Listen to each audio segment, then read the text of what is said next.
Welcome back to tonight's reading from the Mowgli Tales. So, we are reading last time about how the dholes were chasing, were coming north, and the wolves, Mowgli and his team, were all very, very alarmed and upset, and they went to meet them head on, and there was a so Mowgli has taken his team to meet the dholes. Dholes are coming from the south to the north. So he has gone there, and there is the river Vainganga. And as the river flows, at one point, the river tumbles down into a gorge, and there is heavy fall of water and rocks and crags, and it is very turbulent waters and rocks. So at that point, the Kaa is with Mowgli, and Kaa has taken Mowgli to that spot where this is the place where we have to meet them. And all along the banks of this river, there are beehives. And these beehives are huge ones in every cavern by the side of the river. And what Mowgli and Kaa do is to go, and as the dhole are coming, Mowgli disturbs these beehives. So they all come swarming, and the dhole get exactly caught in the swarm of bees, agitated bees.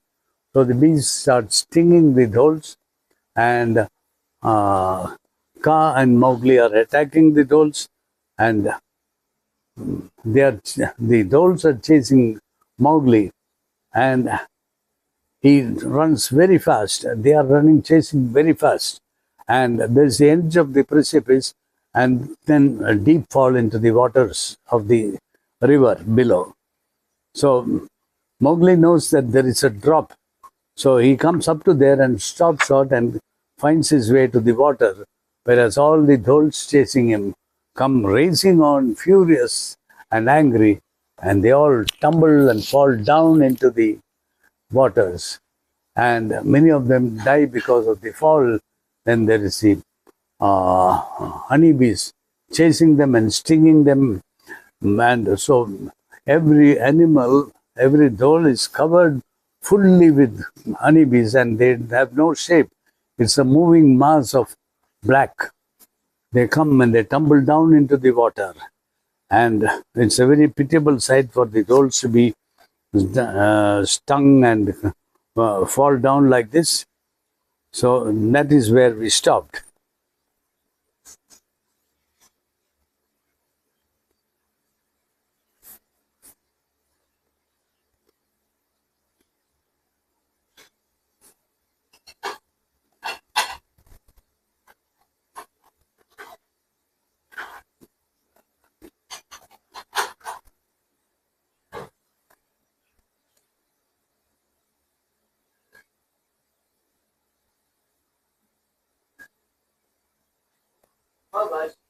Yeah.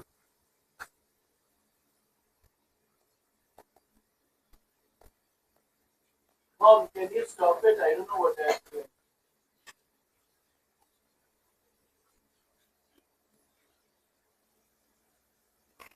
So this is the description of the chase. So Mowgli slipped down the tree trunk and headed like the wind in bare feet for the bee rocks before the dholes saw what he would do. They gave one deep howl and settled down to the long, loping scanter that can run down anything that runs. So the dholes can run and run and run until any parry they are chasing, it gets tired out. Then they catch it. So Mowgli knew their pack pace to be much slower than that of wolves, or he would never have risked a 2-mile run in full sight. So they were sure that the boy was theirs, at last, and he was sure that he held them to play with as he pleased. All his trouble was to keep them sufficiently hot behind him to prevent their turning off too soon. He ran cleanly, evenly, and springingly. The tailless leader, not 5 yards behind him, the pack tailing out over perhaps a quarter of a mile of ground, crazy and blind with rage of slaughter. So he kept his distance by ear, reserving his last effort for the rush across the bee rocks. The little people, that is, the bees, had gone to sleep in the early twilight, for it was not the season of late blossoming flowers, and the bees will not get honey at these times. So they had gone to sleep. But as Mowgli's first footfalls rang hollow on the hollow ground, he heard a sound as though all the earth were humming. Then he ran as he had never run in his life before, spun aside 1, 2, 3 of the piles of stones into the dark, sweet-smelling gullies, heard a roar like the roar of the sea in a cave, saw with the tail of his eye the air grow dark behind him, saw the current of the Vain-Ganga far below, and a flat diamond-shaped head in the water, that of Ka, leaped outward with all its strength, the tailless dhole snapping at his shoulders in midair, and dropped feet first into the safety of the river. So the leader of the pack, whose tail Mowgli had cut off, it leapt into the midair to catch Mowgli, and missed and fell into the river, breathless and triumphant. There was not a sting upon him for the smell of the garlic. For Mowgli had put garlic on all his body so that the bees would not sting him. So he was safe. And when the leader of the Dhole pack fell into the river, Ka's coils were steadying him, and things were bounding over the edge of the cliff. So the rest of the Dholes started falling off the cliff, with the bees stinging all over them. So they were big clouds of black beings falling off the cliff. And as they, before they touched the water, the bees would leave off, and then it is the animal which is falling in the water.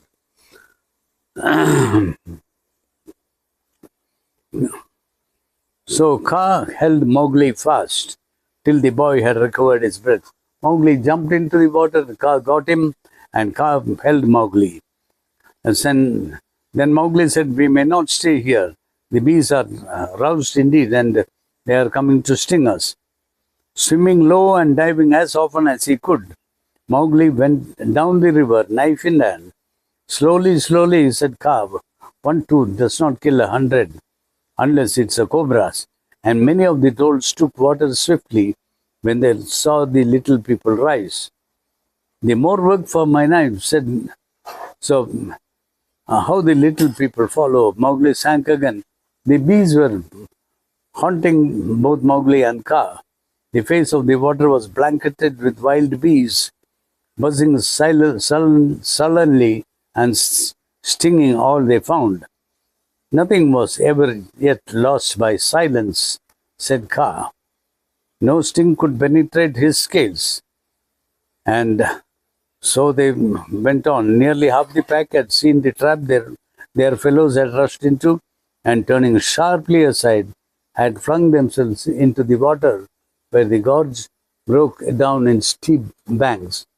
Their cries of rage and their threats against the tree-ape who had brought them to their shame mixed with the yells and growls of those who had been punished by the little people. So half the pack had been bitten by the bees. Some of the pack realized what's happening, and they stopped short and turned and jumped on the other side of this. And they fell into the rocks.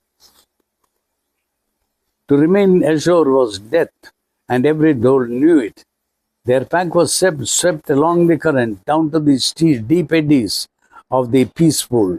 And even there, the angry bees followed and forced him to the water again. Mowgli could hear the voice of the tailless leader bidding his people hold on and kill out every wolf in Seoni, but he did not waste his time in listening. One kills in the dark behind us, snapped Dole. Here is tainted water. Mowgli had dived forward like an otter, twisted, struggling Dole underwater before he could open his mouth, and dark rings rose as the body plopped up, turning on its side. So Mowgli was killing the Doles as he could catch them, as they swam on in the river. The Doles tried to turn, but the current prevented them, and the bees darted at their heads and ears, and they could hear the challenge of the Seoni pack, growing louder and deeper in the gathering darkness. Again Mowgli dived, and again a Dole went under, rose dead, and again the clamor broke out at the rear of the pack, some howling that it was best to go ashore, others calling on their leader to lead them back to the Deccan, and others bidding Mowgli show himself and be killed. So it was a big fight between the Doles and Mowgli and Kaa and his wolves.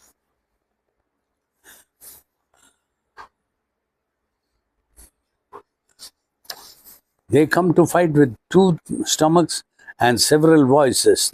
The rest is with their brethren below yonder. The bees go back to sleep. They have chased us far. Now I too turn back, for I am not of one skin with any wolf. Good hunting, little brother, and remember the Dhole bites low. So Kaa said that.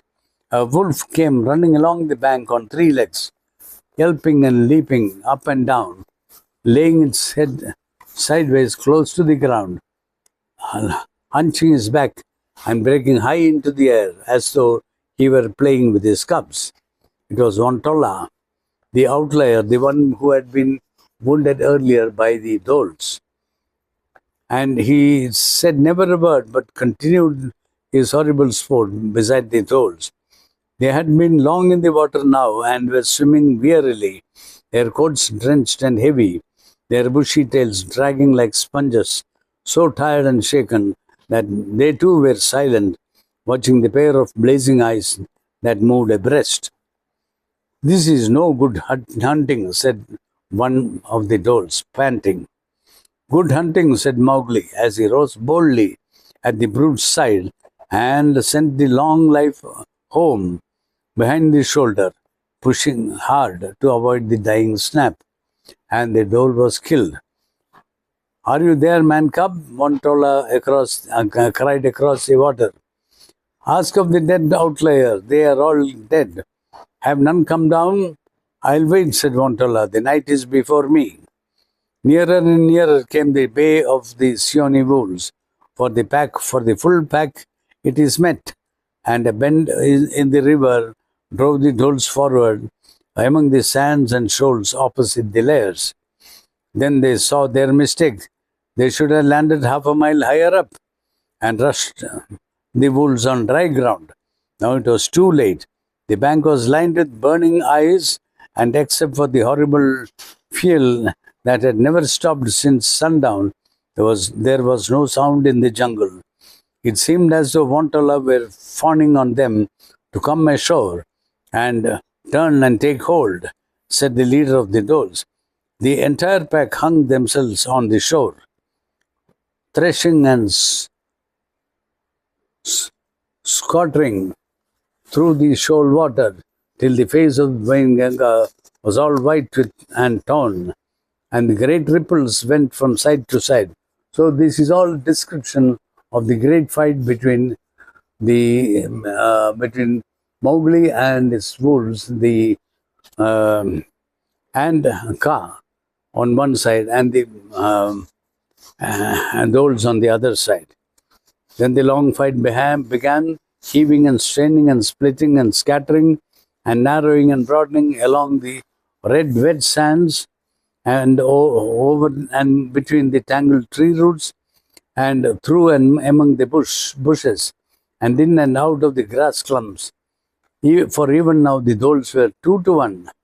But they met wolves fighting for all that made the pack, and not only the short, high, deep-chested, white-tusked hunters of the pack, but the anxious-eyed lahinis, the she-wolves of the lair, as his saying is, fighting for their litters, with here and there a yearling wolf, his first coat still half woolly, tugging and grappling by their sides. So the female wolves were also there with their yearling cubs. So it is a real dreadful fight. The four had worried their way to his side. Grey Brother, crouched between the boy's knees, was protecting his stomach, while the others guarded his back on either sides. So Mowgli was being guarded by the Grey Brother, the bulls, Grey Brother, and the others who protected him, his stomach, and all his sides. For the rest, it was one tangled confusion, a logged and swaying mob that moved from right to left and from left to right along the bank, and also ground round and round slowly on its own center. Here would be a heaving mound, like a water blister in a whirlpool, which would break like a water blister and throw up 4 or 5 mangled dogs, each striving to get back to the center. So it was a huge fight, and he describes it very vividly. What is happening? A single wolf borne down by 2 or 3 dholes, laboriously dragging them forward and sinking the while. Here a yearling cub would be held up by pressure round him, though he had been killed early, while his mother, crazed with dumb rage, rolled over and over, snapping and passing on, and in the middle of the thickest press, perhaps one wolf and one dhole, forgetting everything else, would be maneuvering for the first hold till they were hurled away by a rush of furious fighters. So there's a rush of the water, rush of the other wolves and the dholes fighting. It was a mad place. Once Mowgli passed Akela, a dhole on either flank, and his all but toothless jaws closed over the loins of a third. And once he saw Fowl, his teeth set in the throat of a dhole, tugging the unwilling beast forward till the yearlings could finish him. But the bulk of the fight was blind and flurry and smother in the dark. Hit, trip and tumble, yelp, groan, and worry round him and behind him and above him. As the night wore on, the quick giddy go-round motion increased. The dholes were cowed and afraid to attack the stronger wolves, but did not yet dare to run away. Mowgli felt that the end was coming soon, and contented himself with striking merely to cripple. The yearlings were growing bolder. There was time now and again to breathe and pass a word to a friend, and the mere flicker of a knife would sometimes turn a dog aside. The meat is very near the bone, Grey Brother yelled. He was bleeding from a score of fresh wounds. But the bone is yet to be cracked, said Mowgli. Yoa, thus do we do in the jungle. The red blade ran like a flame along the side of a dhole, whose hindquarters were hidden by the weight of a clinging wolf. My kill, snorted the wolf through his wrinkled nostrils. Leave him to me. Is thy stomach still empty, outlier? Said Mowgli. Wontola was fearfully punished, but his grip had paralyzed the dhole, who could not turn round and reach him. By the bull that bought me, said Mowgli with a bitter laugh. It's a tailless one, and indeed it was a big bay-colored leader. It is not wise to kill cubs and lahinis, Mowgli went on philosophically, wiping the blood out of his eyes, unless one has also killed the outlier, and it is in my stomach that this Wontola kills thee. A dhole leaped to his leader's aid, but before his teeth had found Wontola's flank, Mowgli's knife was in his throat, and Grey Brother took what was left. And thus do we do in the jungle, said Mowgli. So the fight is going on. Wontola said not a word. Only his jaws were closing and closing on the backbone of his life blood. As his life ebbed, the dhole shuddered, his head dropped, and he lay still, and Wontola dropped above him. Ha, the blood debt is paid, said Mowgli. Sing the song, Wontola. So Wontola was attacked by the dholes, and now Wontola has killed a dhole. So that's why he says the debt is paid. And so he has to sing. He hunts no more, said Gay Brother. And Akele too is silent this long time. The bone is cracked, thundered Pau, son of Pauna. They go, kill out. O hunters of the free people, dhole after dhole was slinking away from the dark and bloody sands to the river, to the thick jungle, upstream or downstream as he saw the road clear. The debt, shouted Mowgli. Pay the debt. They have slain the lone wolf. Let not a dog go. So they have killed the Wontola, the lone wolf. He was flying to the river, knife in hand, to check the dhole who dared to take water, when from under a mound of mine dead rose Akela's head and four quarters, and Mowgli dropped to his knees beside the lone wolf. So Akela is the lone wolf and he is not dead.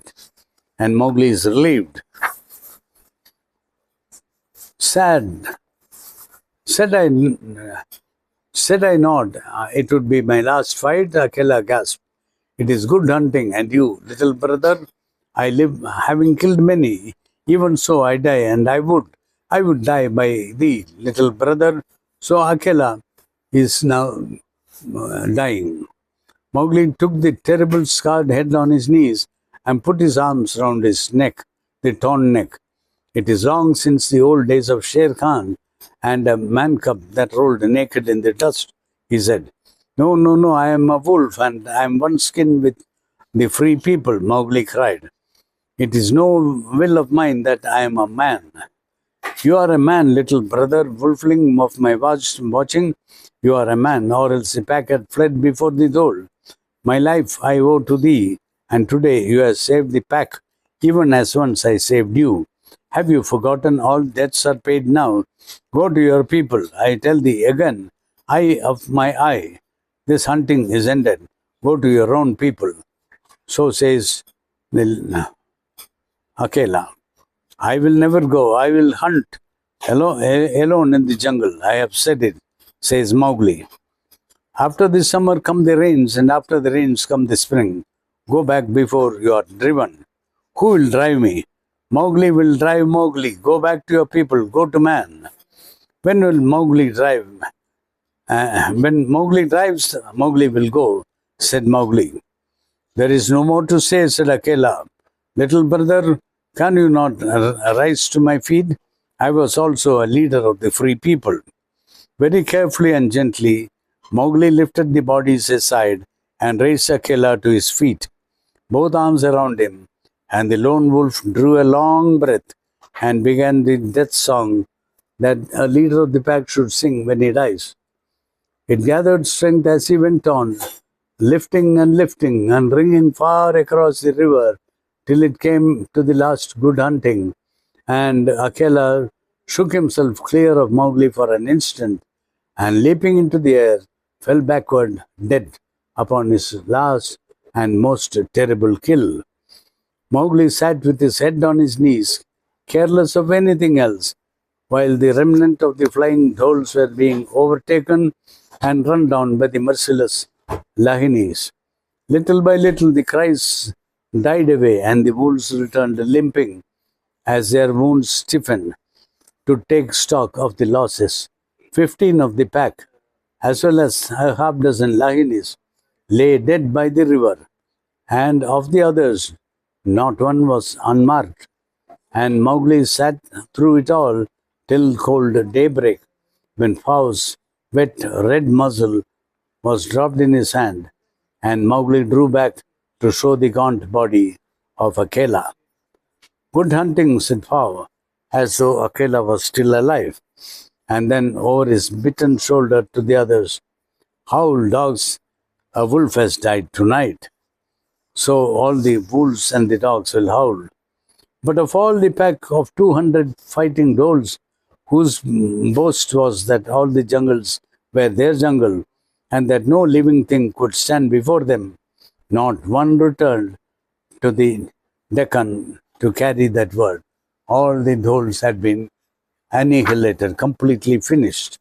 So that brings us to the end of the chapter, and we are on page 218. This is the spring running, is the next chapter.